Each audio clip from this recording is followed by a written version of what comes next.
This is Johnny Zex. You tuned into the Devil's Mic. Today we're sitting with the Southern Revival. How you guys doing today? Good. Pretty good. Pretty good. Long day, long work day?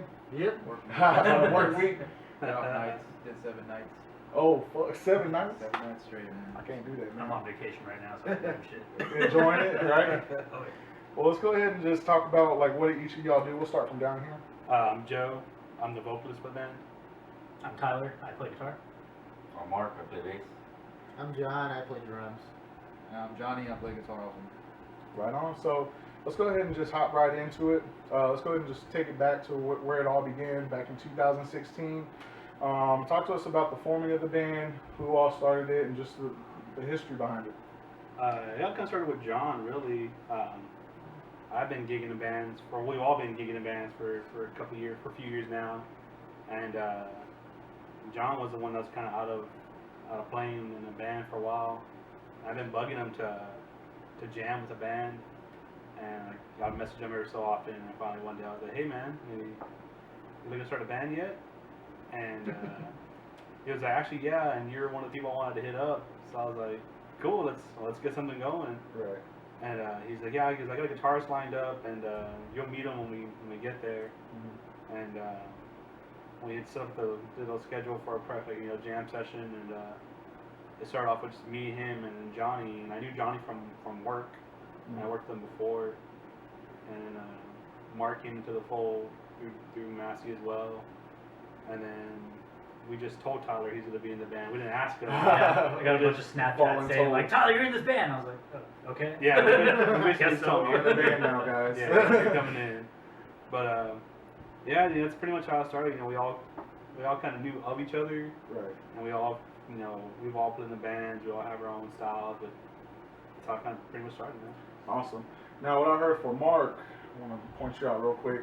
Mark here, you've only been playing bass since 2016, practically when the band started. And from what I heard, or what I saw, is that, it was based on a gig that came up with Michael Gridge from Misfits. Yeah. Was that you I talked to? No, you didn't talk. Oh. Research, I was yeah. gonna say But yeah, Somebody- right. But talk to us about what it was like transitioning from playing guitar to playing bass. I mean, honestly, I didn't want to do it at first. Like, I told my buddy, I was like, man, I said I never played bass. And I had tried to mess around with bass every now and then. Back in the other band that I had, Mariachi Muerto, and I couldn't do it. I was like, man, I suck at bass. You know what I mean? I thought, man, it should be easier. It's only 4 strings. Yeah. But I just couldn't do it. So I told my buddy, nah. I said, I never played bass, man. Like, I'm not a bass player. And he just insisted. He said, nah. He's like, you play guitar good. He's like, I like your stage presence and shit. He goes, I'm sure you could do it. I was like, let me think about it. So he goes, well, I can only give you 2 days. I went home that night and I talked to my girl about it, and she's like, you're an idiot if you don't do it. So I hit him up, dude, and I was like, you're right, man. Yeah. I'll do it, Right. And he goes, badass. Start learning the songs. This is the set list of what we're gonna play. And I actually started learning the songs in the wrong tuning. A buddy of mine's a badass bass player, man, named Brian Canales, real good guy. Been in the metal scene for years. He started showing me the songs, but we're learning the Misfits tuning. We played all the hits that he played, Misfits. Right. And when I went to Del Rio, I drove up there by myself. It was 2 days before we had to pick up Michael from the airport in Austin. And we're going through the songs, and we're like, what are you doing, man? It doesn't sound right. Mm. And so I'm playing the songs that I told him to learn. So, nah, what tuning are you in? I was just totally in the wrong tuning. Yeah. So I changed it up, relearning all the songs pretty much. Yeah. Going to Austin in the freaking band, bro, like fucking sweating bullets, dude. Like, fuck, how am I gonna learn 20 songs in fucking 2 nights, pretty much? Yeah. And I did it, man. I'm not gonna lie, it was stressful. I didn't party. I didn't really eat. I didn't sleep much. I mean, no lie, dude. That's all I did was just You're all just day, focused, all, like, I gotta get this all shit night, down. all day. I wake up in the morning and start fucking doing it again, like, Right. because I wasn't trying to disappoint, Michael and Right. be like, who the fuck is this guy, Right. So we get to the airport, we pick him up. On the way to the hotel room, I'm jamming again all day, just jamming in the van. Get to the hotel room, I'm jamming in the hotel room, and all of a sudden I look over and, what the fuck is that? fucking bed bugs, bro. What? Yeah, it was a crazy experience. I'd never seen them. I was like, is that a fucking bed bug? And the other guy's all like, I don't know. And he grabs his shit. Right, We're we all all Super freaking 8 out, or dude. whatever? And we actually get him, dude. He Googled it. And he goes, well, it says throw them in the sun. And if they go crazy, they're bed bugs. So Oh we shit. grabbed it off there, and the picture looked just like what we saw. And threw them in the sun, and they were just going crazy. Yeah. So we started freaking out, dude. And we're like, grabbing all our shit. We're like fucking scratching our heads and shaking our clothes off, shaking it off. Right. It was funny, dude. Wow. And Michael comes out of the room. And he goes, "What the fuck are you guys fucking doing, man? Like, what the fuck you want?" He's like, "I need to share, right?" Right. And we were all like, "No, fucking bed bugs, dude." So he's like, "What the fuck?" And he goes in his room and starts looking around. Right. Shit, you're right. So we fucking go to the office, start making a big old. It was funny, man. It's a crazy story. Yeah. They're moving us around, bro. Like 4 or 5 different rooms we went to. Fuck, Kept all finding, bed we're tearing the bugs. place apart. Yeah. of We're like, we're course. one in the room, fucking ripping all the sheets off, flipping the mattresses over. Right. And, That's and nasty. yeah, and Yeah, right. we go back to the office. Sleep Oh, in that the room has car. bed bugs too. What? Are you okay? We'll put you in this room. So long story short, we spent pretty much about 4 or 5 hours flipping fucking mattresses, tearing apart bedrooms. I should have got compensated. And well, we ended up finding one that was decent, and I was scared though the whole night. Anyways, we slept and I didn't really sleep, so I was still jamming. The tour started, man. Ever since then, it was a great experience, a lot of fun. I learned a lot from him. He had a lot to teach me as far as knowledge and the music industry and how it works out. 'Cause Yeah. the music industry isn't what it used to be, and it never will be. And when I came back home, man, I don't know, people started talking to me, and I could reconnect with him, because like he said, John wasn't jamming for years, and I tried to get him on my old band, but I guess he wasn't feeling the new I was like a metal rock. wrestler that was like, I'm kind of retired. I'm like Yeah. out of retirement, you know. I Yeah. was just waiting for the right situation because really, nothing was really happening in our scene down here that was really like exciting to me. And when I really got with Johnny and talked to Joe, I was like, I really don't want to do anything that's going on. I want to do something that's quite the opposite of what everyone else is doing. Yeah. You know, a lot of guys are just Deathcore, and like Right. everything. The kick drum has to Well, I was match the doing new metal. guitar. He didn't and- want to jam with me. Oh, I on was, new I metal? was doing like rapcore new metal. Yeah, yeah. He kept turning me down. I was like, well, fuck you too. I was like, bro, I started drumming in 98, 99. I already did that, you know. But then he hit me up, and that's when I connected with him. Gotcha. Yeah. Now another thing with Massey here, I don't know if this is still, a part of your thing, but you're a brand ambassador for a drumming company? Yeah, for Destroy a Drum. He's from here. I actually met him through Joe. That's a clothing company that I'm an ambassador for. I like the meaning behind the company and what he stands for, and I mean just the clothing itself is kick ass. So Yeah, he's I knew him through my old band because he would hang out with my old band, and it was like friends. They kind of he helped a group of friends who always hangs out with the band and stuff like that. Right. So I know him for a few years, and I saw him. I was basically I saw him start the whole company up and stuff like that, and I thought, oh yeah, this is what he's trying to do a thing. Shirt. That's cool. But he's So really shout him cool. out. Yeah, he's really cool. Yeah, shout out to Destroy a Drum. Check out his stuff. Right now, I think all his stuff is sold out right now, but they're fixing to put out a new collection. Yeah. Okay. You can save 10%. Uh, You can save 10% with code J Massey in all capitals. That's J Massey. JMASSEY. Save 10%. 10%. Yeah. It's a long day at work, man. Yeah, right. So keep a lookout for that. Shout out Destroy Drum. Now, another thing I want to talk about before we hop into the music aspect of everything is the whole Shiner looking logo. So is that like y'all's favorite beer, or what's the story behind the Shiner logo? Yeah, that's Tyler kinda- did it on a Snapchat and said the Southern Revival. I was like, dude, that'd be a sick logo. Just an idea I had. I was in my room drinking, looked at the bottle. I was like, this would look badass. Hey, so just did yeah, it real work. quick. That sent it shit's to clean. them. Yeah, so that's kind of our thing we've adopted, and everyone kind of associated with us. So Yeah. we'll I keep fucking doing love it to the Shinerbach. yeah Yeah, right. yeah, we all Shinerbach. drink it. Shout out Shinerbach, not sponsored. If you want to sponsor a band, Yeah, right. Email us back, even if it's a cease and desist. Just email us back. acknowledge us, please. Yeah, but it's cool because the whole logo itself, I mean, I was just looking into it, a little bit more, and like literally every piece of the logo, it has something that's associated with the band. Like it's completely different. And it's pretty badass. So I was like, that's pretty kick-ass. Now the name Southern Revival in itself. Talk to us about the naming of the band and how that came about. Well, I think I was kind of the first one to kind of bring it up. It was kind of between that or Southern Reign, Reighn.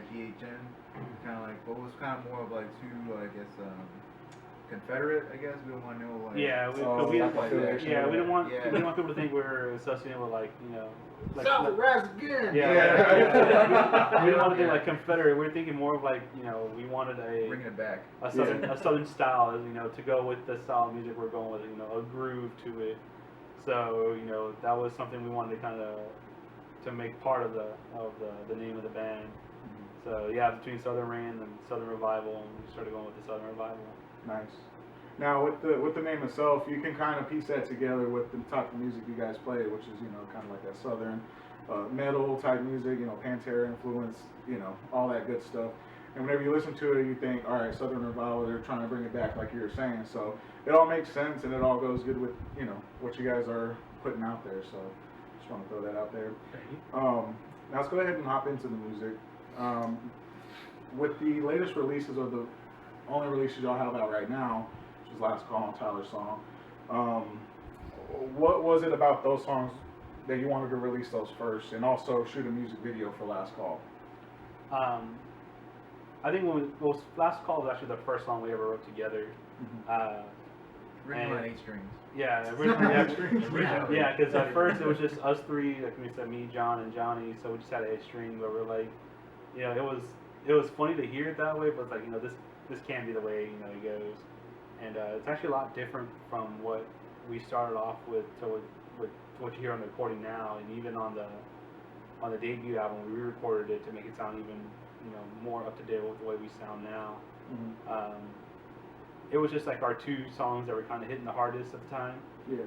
And when we went into the studio just to do the couple tracks, and we felt those 2 were our strongest songs. And when we started doing Last Call, the producer Rob Beltran, he felt like it could really be something, and so we started making some changes to it and kind of make it a little bit more, I guess, like radio friendly.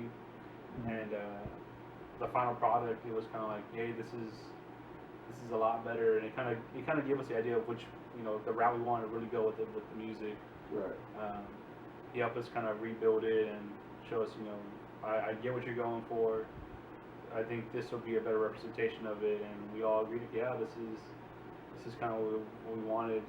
I think it shaped his vocals because when we first started, I always thought, man, he was singing nothing but heavy, almost like metalcore, and I was like, yeah, now it needs to be more raspy. Yeah, and that was my thing. I wanted my last band was a metalcore band, and I kind of wanted to get away from that.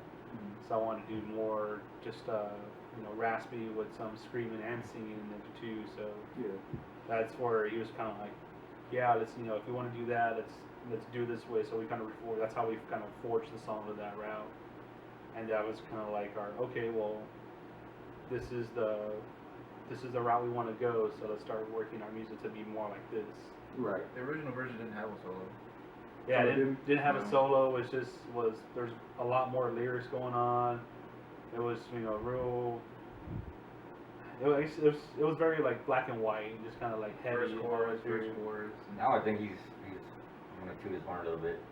I think he's like the best vocalist in Corpus for exactly for what we're doing. He could probably even do doom metal.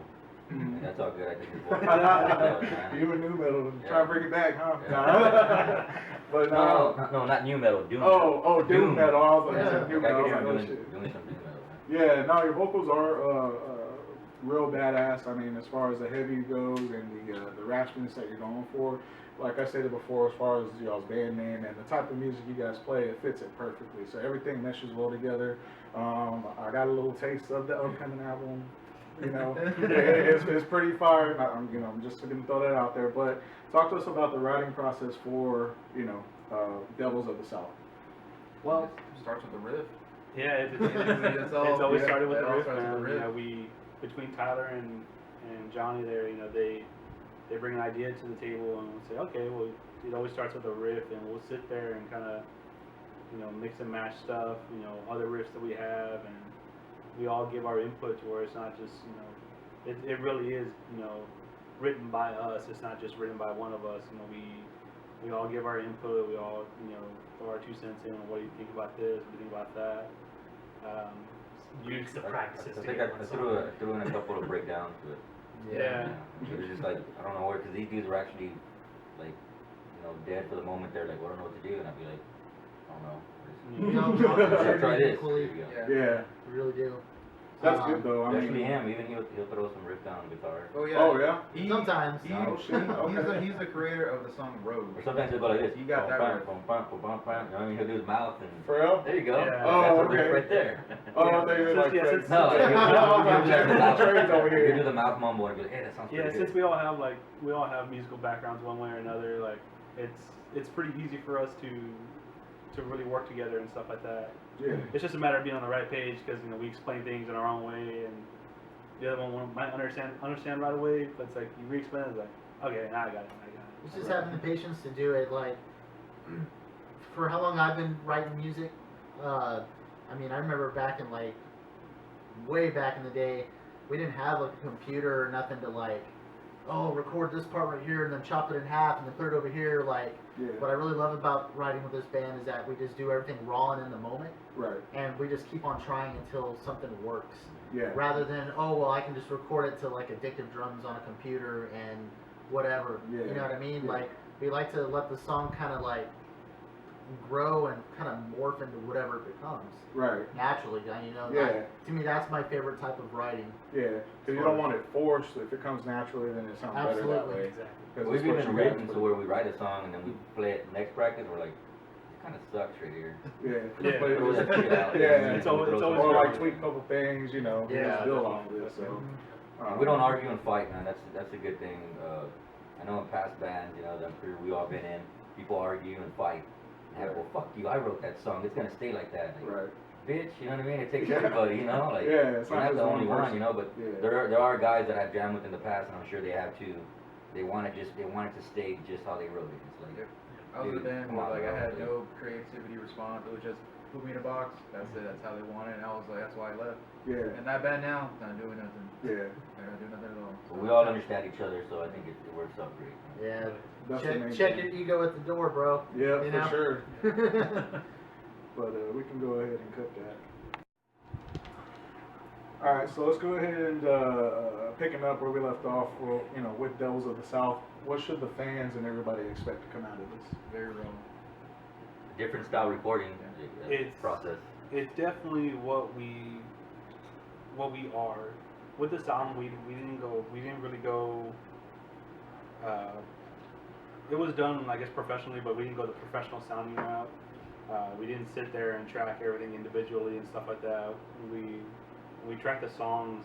The guys ran it all. We ran it as a band basically. Everything was mic'd up. All you know, one take. all in one take. If it didn't sound good, we'd have to trash the whole take and do it again. We wanted to keep it. Yeah, we wanted to keep it real raw and energetic, the way our live show is. We wanted it to be like a true representation of ourselves, just recorded. So we wanted to really represent what we stand for, you know, as the Southern Revival and stuff like that. You know, it's not just the name; it's what we're trying to do. We're trying to revive, you know, the South Texas metal scene, and you know, really bring that Texas metal sound back No to digital, Texas. no digital effects, no digital effects or shit that we can't do live. You know Yeah, what I mean? if we can't do it live, it's not on the album. It's basically everything we can do, we can recreate. You know, that's what it is. Right, just keep it, you know, raw, and that's what I honestly like about it. Because I did looking at, you know, some pictures that got posted, it looked like exactly what you said. It's just like, you know, one take, everybody, you know, goes at the same time. But to me, it makes it that much better. You get that effect, like, oh, you know, this is almost like a live show. Yeah. It's all just one cut through, you know, and you're gonna hear that live, and you don't have to worry about, you know, someone cutting it wrong and then putting it where it's not supposed to be. You know, there's a lot of stuff that can go wrong with And that. yeah, and, you you know, nowadays everyone tries to get it, you know, real professional. You know, everything's behind the computer screen and stuff like that. You know, which is cool and all. You know, it works for other bands and stuff like that. But I think with our style and stuff like that, that's not the route that we wanted to go. It doesn't fit Nah, for us. It doesn't. And a lot of studios, they piece stuff together like, oh fuck, that didn't sound right. Don't worry, I'll computerize it and put it Yeah, in. You know? yeah. We didn't do it like that at all. Yeah. Everything was alive and very much in the moment. Yeah, and you can hear it too, and you can also hear the passion that goes to each of y'all playing your instruments or singing. It's just right there. You got to give it your all the first go, and that, I'm sure that's what it portrays in your live performances as well. Oh, yeah. Just give it your all and just go for it. You know what I'm saying? Yeah. Now, this was recorded in Austin with someone from Gigantelope. Is that what? Yeah, our our buddy Gerald Prado from Gigantelope. We played a couple shows with him, like out of Austin here, and one day he told us, "Hey man, I wanna record you guys," and we were like, "What?" Because usually it's the other way around. It's like, We're like, oh, we gotta find where to Yeah, record. we gotta but- find what studio has availability and stuff and shit like that. But now we were playing South by Southwest last year. Where you Yeah, played? I think so. Yeah. Mark? yeah, we played Dirty Fest up in Austin last year, and Right. He whispered in Joe's ear like, "Where'd you go?" yeah, we had invited them to come hang out for the show and stuff like that. And then after this, we're making our connections and stuff like that. And he comes up to me, he's like, "Yeah, man, he goes, I want to record you guys." He goes, "Just let me know when you're down, and we'll get this going." Those dudes hit hard, man. They have Yeah, they got Gigantelope, their shit together, bro. they hit hard too, and They so got their shit together. for them to be like, we've connected them really well. We hold them in high regard and stuff like that. So for them as peer, him as a peer to us to want to do it, just because he really likes our sound and stuff like that, it helped. And he knew what we wanted to go for, and he understood how we wanted it to go. So he was totally behind it, and I felt like he really brought that sound out with the album. Yeah, and then it also is it's almost like a comfortable process for you guys to go through if you know somebody, and it's easier to like take that criticism or not take it the wrong way. You know what I'm saying? Or Yeah. not only that, but just to them it's something that they want to do. It's not something like, oh, they came to me, so I'm just gonna do a half-assed job. It wasn't just a job to him. It was something he was really wanted to interested do. in doing. Exactly. So And Really good to us too. Got Yeah, some he- beers and yeah, water he and stuff like that. took care of us. Yeah. the beers, You guys I'll bring the beers. A Sopo Chico or whatever. You got Yeah, him and his wife opened up their home to us, and they took care of us. Of course, we always appreciate that. We love you, Gerald. Good guy. Yeah. Shout out Gerald, Gigantelope. Gigantelope, hit them up. Look them up. Yeah. All right, so with that, let's go ahead and segue into the music video I shot for Last Call with STX Media. So it was shot at House of Rock in Black Monk Tavern, which we'll talk about Black Monk Tavern in a minute because that's a place that y'all seem to really go to a lot. Yeah, That's where it all, man. Yeah. That's where it that's all our started. home, man. Now, what was the creative process like into going and making the music video? Started at rehearsal one day. I think we were talking about shooting a video because I had a friend that was the one that shot it. So I pitched it to these guys and they're like, yeah, well, what could we do? And started pitching ideas around. And Yeah, I had like an idea for what I wanted to go with as far as the song. Because when we recorded it the first time around, I changed the lyrics up a little bit, but I wanted to keep it. It was basically this, it's still the same, lyrics, here and there. But when we're fixing it, we took out a lot of lyrics. I was like, how can I still keep this with the idea I wanted? And went from there. So when it came to the shooting the video, we were spitballing some ideas, and I was trying to kind of, use what I had in mind when I wrote the song to go with it. I kept seeing a demon sheriff, so that my version was different from what we ended up doing. I saw like a possessed demon sheriff, almost like the sheriff on Texas Chainsaw Massacre, but possessed. And then when we got with the guys, it ended up working out better. And then the end part, I think you came up with the end part. What, being When I was drunk? all like, well, I thought about us getting, Oh, about yeah. the guy getting dragged to hell. Oh. He was, that'd be cool if it was all of us. Like that Oh, guy shit. was all of us. I was Yeah. like, yeah, that's pretty badass. So Yeah. that's what we threw in all our faces, and he had the funniest looking face of all of us. but It was that's just where it happened though. But it started there as the idea, and we just started throwing them together. And then he said, well, I need a storyline kind of thing. He kind of wrote something. It was, I guess he never really written a script or the idea, so it was kind of short. Because he was yeah. like, give me like an idea. So I was But like, he wanted it like if you wrote the story, but he gave him like maybe. yeah, I Give give like 2 or 3 paragraphs. I give like an idea. He goes, And I was like, no, I want like a He goes, board. "No, I I was want it." like, And he oh. pressured me. Yeah. And he pressured me and he called me and goes, hey man, what is this? I was like, I don't know, it's the storyline. He goes, nah man, he goes, You need to put some more work into it. So. Yeah, because the STX, you know, they make actual films and stuff like that. They're so- professional, man. Yeah, they're professional. Yeah. They're great dudes. So it was different. I was like, oh shit, like they want like full on storyboard. So I was like, okay, well let me get a little bit more detail. He's my homeboy, but he gets on my ass, dude. He bitches like my dad, bro. So I'm sweating, dude, and I'm like, fuck, what the fuck am I gonna write? Right. So I kind of got what he got, and I started writing more to it, and asked them, what do y'all think? Like, yeah, that's good. Yeah. And It's I just gave a it to him, hell of right? a story in that song. So it's just like the Yeah, perfect yeah, song yeah. for a music video. Right. Like he's my friend, but he's very professional. Like if there's something Which he was don't like, good, you know, he'll it tell me was- straight out, dude. Yeah, just Yeah, all we don't want business. someone to be like, just because you're, you know, they're a friend of one of ours to kind of like, Like he won't let us slack. He yeah, won't, don't let me bullshit us, slack, you know, yeah. just, you know, we're trying to do something, you know, we understand this is your job, you know, be professional with So us. anybody wants videos, they want to hit up STX, man. They do good work. STX Media, man. STX Media shout out. They actually have a film crew. They got a film crew that All Oh, the no shout shit. outs. actors and everything. Yeah, bro. They're not just two guys with the camera recording. Yeah, they got a lighting they're guy. They got a fucking They're sound a guy. full on crew. They got a guy That's watching tight. you, telling you what to do. You know what I mean? It's Yeah. all legit, bro. They got their shit together, man. Yeah. Stand here, full- don't it's stand full- here. yeah, it's a You have this full-on amount of crew, room to they're stay great. in and Yeah. everything. This is what Yeah, we're working props, with. Do this, do gaffers, that. Yeah. Lighting, everything. That's badass. STX Media. Go ahead and hit them up. Now, Well, they got an upcoming film coming out too. It's called Deviant Behavior. what's it called? Deviant Behavior. Okay. Pretty badass, man. It's about like a serial killer transvestite. Oh shit. Yeah, it's pretty neat, but it's pretty badass. Though, man. I It's saw a pretty trailer creepy, of bro. it. I was Pretty creepy, serious. man. One of those films that's just like way out there, like you wouldn't even expect it. Yeah, it's Right. coming out. It's coming out through Amazon. A couple of their actors come out in What? bigger films. Yeah. Dang. My buddy that shot the video came out in a Sundance film as well. No He way. played like a sheriff deputy. Yeah. Yeah, they got their shit together, man. But check them out. Look out for that film too, man. Yeah. Definitely check them out. Should be It coming sounds out sometime top-notch. late this year. Yeah. Right on. Amazon and other stuff. Now let's go ahead and we'll talk about the shows that y'all have done. So the first show was the end of 2016 going into 2017. Yeah. So I kind of like hit the ground running. I was at House of Rock, of course, with Fall, Vex, and Desecrated Remains.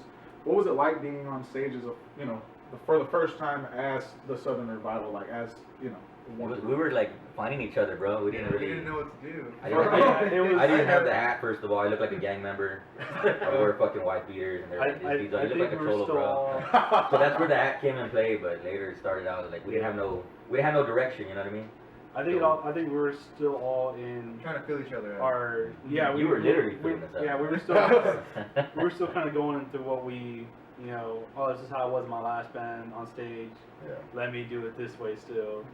So it was, you know, it was like, yeah, we're playing the music, but it still seemed like just 5 dudes on stage. It wasn't. And we did look like a garage band. Yeah. It was like, It We're was my definitely first time together. on stage in like 4 years, man. Damn. Wow. Yeah. Welcome back. We were definitely the sore thumb on that show too. Yeah, definitely. That's Yeah. almost every show. What are you talking Yeah, but about? that one especially. Yeah. Well, see, when we're buddies with, you know, with Fall and stuff like that, so like it was, yeah, it wasn't that, yeah, it wasn't like oh uncomfortable. It was just like, yeah, the music was a lot different from them and stuff like that. A lot of people just watching, like not knowing what to do. Yeah. so at the time, I mean, at the time his vocals was different too. So like I said, it was more metalcore vocals. So it was kind of different, you know. But I think after the first 5-6 shows, we started to find each other, started to find ourselves, like how we are with each other. Yeah, You to know, find that, like, you know, band all together. chemistry on stage, you know. Yeah, Right, yeah, so see exactly. what we can do together to make it kind of gel, you know, give it a better show, Right. stuff like that. Was that the show where you cut your hand on my Razorback? I don't think it was that one, but it was. That was at the mall. No, it was at the House of Rock. Was it? Yeah, there was one of the shows at the House of Rock. I busted my hand on his Razorback, the head of his guitar. So like I wasn't paying attention. I usually like when I'm singing, I have my eyes open and closed like off and on, just so I get in the moment. Yeah. And like as soon as the song, I think it's when the set started.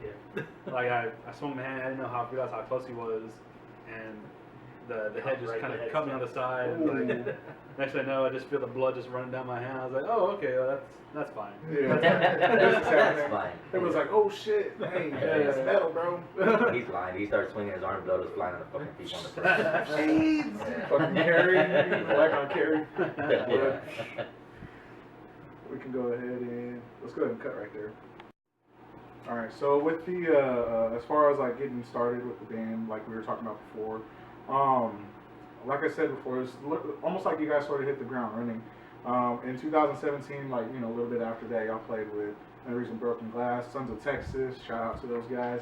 And then in 2018, Shattered Sun, Pond and Burning Body. Y'all mentioned Dirty Fest earlier, and also Texas Revolution Fest. Y'all opened up for that. So let's go ahead and talk about what was it like playing with such, well-renowned bands, and from just coming out the gate, getting on bills like that. What was that like for you guys? It's awesome. Yeah, it's Yeah, the pretty dream much come true, pretty actually. cool. Southern Texas will always have a special place, man. Yeah, I was pretty psyched for that one. Memories in Broken Glass. I go back many years with those guys, with my old band. We shared the stage before. Same thing with Shattered Sun. Yeah. They're all homies, But yeah, Sons of Texas, that one, and that one was pretty stoked for. The Upon a Burning Body show was actually kind of like a full circle show for me. We used to have a venue down here called the Underground, and I had an old band called Embrace the Ashes. This was like 2007, and they used to come down here all the time. We used to play with them all the time when they're just in a band, they're in a van, Right. So that was pretty cool to play with them again, like 10 years later, Being bigger. Yeah. And that just goes to show, kind of like puts that drive within you guys as well. Like, all right, I want to be at this spot one day, So just keep pumping out these shows. With that being said, what's one of the craziest shows you guys remember, or one of the most memorable shows, if you remember them? Oh goodness. So the last gig we played at Black Monk Tavern was probably one of the best ones we had at Black Monk. So this last one? Yeah, when was that? The last time we played at the Monk was back in December. It was the end of December. Oh yeah, December 29th. Actually. Yeah, we've kind of slowed down local shows right now because we've been trying to, get more hype going for the CD and stuff like that. But it was a show at the Monk with our buddies Rendered Heartless, and Shout out. yeah, shout out Rendered Heartless. Newman. It was their show, but like honestly, I kind of feel like we stole it, and I feel bad saying that, but they kind of know it too. But it was probably the most packed we've ever had at the Monk. And even though it's a small venue, like it gets pretty damn packed. Yeah. And to see the crowd like really into it, and even like that, just the energy was really moving the whole place. That one and the last one we played here at the Ritz. Got our first encore. Which is What? yeah, the Ritz Theater's it's an old movie theater downtown. They're trying to restore it, so every first Friday of the month they do what's called an art walk, and so they open up the Ritz and they let certain bands play and stuff like that because they're trying to do a restoration. So you make donations at the door and stuff like that. Yeah. A bunch of big bands And, played back there. Yeah, they used to be like the venue back in the day, AC/DC, and all that come through. Metallica, Anthrax. White Snake. So for me, that was one of the places I've always wanted to play. I know like other bands playing there, but people just dip in and out and stuff like that. But this one we really wanted to push as a big deal. So we booked bands who we mesh well with and thought it'd be a good overall crowd. And it was great, man. It was pretty packed. It was awesome to see people really singing our songs too. Knowing what parts are next, and they're shouting for a certain song to play and stuff like that. Yes. Yeah. It was a good thing, man. I feel like this year we're getting to that point with the album coming out, so that like we're taking that next step to get up there. So Songs are getting more recognition. yeah. So and we have other shows that are minimum for us. Like we played The Acadia from Houston. Acadia Houston's always that's Yeah, fun. it's always a fun place to play. Shout out to William. William Braun. Texas Edge. Texas Edge Radio. The Hop Shop in Harlingen was a good one. We Yeah. had people not even from Harlingen come down to see us. They never heard of us. They thought the logo was cool, and we had one couple that was we drove like 45 minutes to come see you guys. Never heard of y'all, but the logo sounded cool, the video sounded cool, so we wanted to check you guys out live. Yeah. So, I mean, The owner loved us. yeah, it's kind of hard to really pick one because every one of them is kind of has something that happens. Not every the shows aren't just it's just another night. Yeah. We always try to make it to where it's we're outdoing ourselves from the last one. So. The Hop Shop is also, what do we get? Yeah, the Hop Shop out of Harlingen is actually where we got our album cover from. We were Oh, really? I was hanging out outside and With that, Marquee. yeah, the little marquee sign, the little arrow. Yeah, like I thought it was funny because it It said said Southern Revival and 3. yeah, it just said Southern Revival +3, and I thought it was the funniest thing. And I was like, But I was like, you know what, dude, this is like a good representation of us because it was a it was a sign it was a sign, point to a bar on the side of the road. Yeah. And it was a sign to use that for the front album. Yeah, and I was like, you know, we're always traveling, we're always going out of town to play shows and stuff like that. I feel like this is a good representation of what we're about. Yeah. Almost busting. And that the owner actually only represented us. I mean, they're kind of like wow, like there's other bands here that are good. You know what I mean? Yeah. Our buddies from Rogues and Renegades, right? When we first played with them. Yeah, They're from where are they from? they're from the valley. From the Valley, but we're Probably McAllen or McAllen or somewhere around there. Good guys, man. Good guys. They're cool. Now with the Black Monk Tavern, I mean, like I said before, it's a place that y'all really go to a lot, and where your upcoming album release show is actually going to be. Yeah. What's it about the Black Monk Tavern that keeps you guys going, or keeps them wanting you guys to go? Our brother Zane. Oh, Zane. Yeah. Zane always hits Shout out all Zane. the time. Yeah, Zane- Because Zane's he the knows you owner. always bring the crowd all Right. the time. Oh, it's always, the vibe is there, it's always surreal. When we first started, our buddy Chachi, one of the bartender. bartenders that were going to visit was there. Yeah, the staff and Zane, the owner's always taking care of us. You know, he's always. Yeah, it's more like we go in there and it's like a fan. It feels like more like they treat us like family.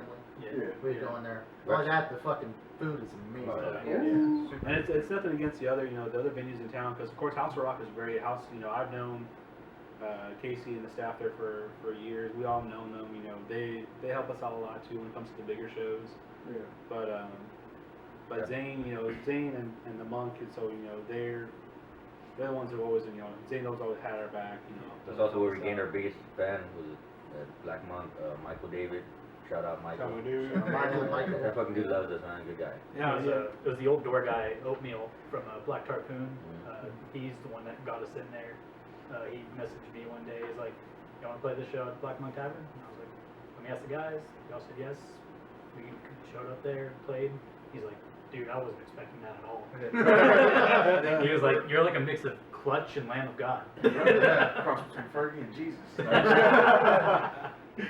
So it's kind of like our home. It's like our second home. Yeah. It's just the vibe of the place, man. Like, it's a very small venue, so it's intimate. Especially me being a drummer. Yeah. Like, I don't know. Like, I always put myself in this mode where, like, I don't like try to get too involved with myself. I try to see what's going on in front of me. Mhm. So like, I like being able to see people and feel their energy really close. You know what I mean? Like, Yeah. like if I see you in the crowd, like I might just stare at you while I'm playing Right. until you fucking notice me staring at you. I want to be able to Yeah, smell actually, you. like, See the face. Yeah, Just it's look away. I'm serious. Oh, I mean, that's just I love that. You know, He wants to be able to smell you. Right. much. You kind of feed off that too, and you're like, Like I yeah. kind of feel like the energy I bring, like I feel like I should be like a bass player or something. Right. So I can move around, but I'm like stuck. Yeah. So I gotta make the best of it. Yeah, right. I'm gonna look at you right now. But no, I mean, like you said about the Black Monk Tavern being like a second home, it also goes to show that, you know, you guys are like not forgetting where you guys came from with this album release show. So to me, it kind of felt like, you know, we'll have it here because this is where we play the most and, you know, draw the most people. So I thought that was pretty badass. And I know a lot of bands, I mean, I'm not going to name them right now, but there's a lot of bands that are cocky and they think they're too good to play at a smaller venue, that they only want to try to chase big shows. You know what? Like, that ain't going to get you shit.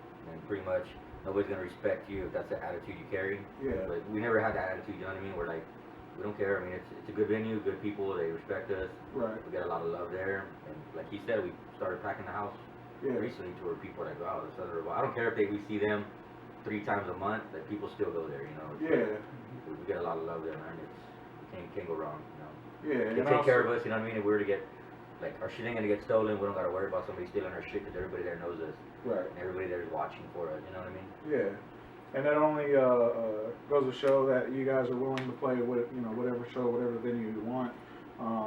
It's not only beneficial for them, but beneficial for you guys too, as far as, you know, getting to play more and getting to work more with each other. Yeah. So that way you guys don't lose that touch. You guys always have the same vibe going on each show. So now since the year has started, what's the plan for after the album release? What you guys got going on? Album number 2. Album number 2? Already writing It that is? second alright. album, dude. Oh, shit. Yeah. It's some good shit too, man. I'm It's not gonna gonna lie. be heavy. I You think missed- this album's heavy? This one's I gonna missed be a couple heavy. of practices, only a couple, and I'm never really always late, even though they say I am. But I finally showed up. Oh man, damn, I burned myself now. I mean, I showed up Finally. to this one this past week, and I'm not gonna lie, the new song these guys created, fucking amazing, man. Like to Yeah. me, I was thinking like, how are we gonna top this first album?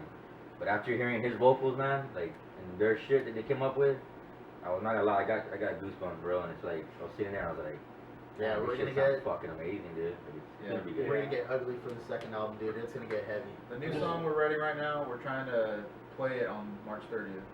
Oh, really? Yeah, we're so gonna. okay. We'd like to have a couple new songs that aren't gonna be on the album for the next show. Yeah.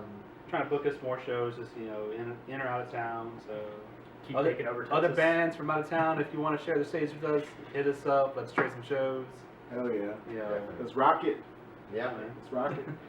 Now, dang, I was gonna say something, and it was like perfect. I forgot it. Oh, with the recording that y'all are doing, is it with the same dude, or is it through a different? Oh, not yet. We're just writing. Oh, yeah, okay, y'all we're just just writing. starting Okay, writing, okay. yeah. We're getting the foundation now. Well, it's Yeah. kind of like like this first album are pretty much a collection of songs that we've been writing since the beginning. So there's gonna be one song on the album that is like the newest song. Yeah, we just started playing. So it it's live. almost like we test drove all these songs live, if that makes sense. Yeah.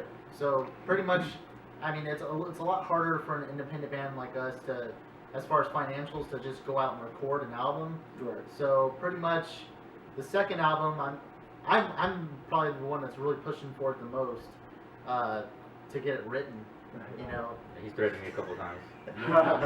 you know, just to start writing it, and that way we can, be able to do another album maybe by the end of this year or early next year. Yeah, Get because one if we recorded. stay on track, it's gonna be another 3 years before we put a Yeah, album out. So, you know, I really want to stay on top of the writing process and take everything to the next level, get a little bit heavier, Yeah. and everything like that. And we were already talking about maybe album number 2, maybe going with a little bit more polished sound for the album number 2. I mean, I don't know what the future holds, but yeah. Guess we'll see. And that's It will just be heavier, though, I promise you that. And that's the thing too, like, y'all saying it's going to be heavier, you got to feed off of what you already put out. Yeah. And that's the entire process. As being an artist, you got to top your previous work. You can't just keep it the same. Exactly. You got to make it heavier. You got to make it faster, maybe. Whatever you got to do, you always A got lot to of work. bands change their style, but we're not gonna change. We're just gonna make it better. It's all about groove, man. Like, Yeah. it's just groove. And that groove is there, dude. It's heavy, and it's just like, fuck yeah. You know what I'm You saying? get thrashy You a bring little it bit, back. too. Yeah, exactly. You know? Some fast parts, some slow parts. You break it down with that swing time, and it's just all just, it gets you pumped up and amped. So it's heavy. Y'all be sure to pre-order that shit. Be on the lookout. When is it supposed to come out? March? It comes out March 30th. March 30th. We're taking pre-orders till the 8th. So if you haven't liked us on Facebook, Instagram, and Twitter, hit us up right now. On Facebook, you can pre-order the album through us. We have 2 new T-shirts and, of course, the album itself. So shoot us a message if you're interested in ordering it. Hell yeah. And I mean, that's all we got for the day. Y'all want to give any shout outs? I think we shouted out enough yeah. people. Right, we don't shout out every segment, right? We'll tag them on. We'll tag them in the post, but For you guys. Well, shout out to yeah, thanks for you guys. Yeah, man. thank you, thank guys. you. Shout out to Hey, y'all. shout out to shout out to these Rob guys. at the Dirty Dog too. Yep. Alrighty, so that's all we got for today. Again, like them on Facebook, follow them on Instagram and Twitter.